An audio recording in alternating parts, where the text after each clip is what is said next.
দর্শক, আমি এখানে খুবই সাবধানে পা ফেলছি, কারণ এখানে বীজ অলরেডি রোপণ করা হয়েছে। তো এই বীজের উপরে যাতে পাড়া না পড়ে, একটা বীজ গাছ, একটা চারা গাছ যাতে নষ্ট না হয়, তো সেই খেয়ালটা আমার রাখতে হচ্ছে। তো আমি খুবই সাবধানে পা ফেলে ফেলে সামনের দিকে আগাবো। তো দর্শক, এই যে আপনারা দেখতে পাবেন যে আমার সাইডে আরো অনেক বীজ আছে। এই যে চারা বীজ চারা, আমি হয়তোবা আপনাদেরকে বলছি যে বীজ, আসলে এগুলো চারা।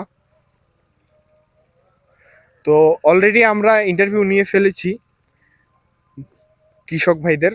তো কৃষক ভাইদের যে পরিশ্রম, সেটা আসলে কেউ দেখে না।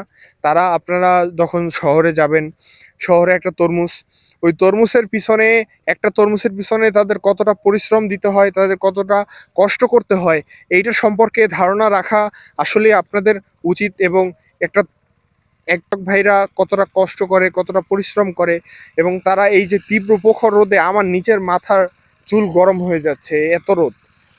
এই রোদের ভিতরে তারা, আমার পাশেই দেখতে পাবেন যে আপনি, একজন যে ট্রাক্টর চালিয়ে আপনার করছে এখানে মাটিগুলোকে বীজ রোপণের জন্য, চারা রোপণের জন্য তারা সেই প্রস্তুতি নিচ্ছে।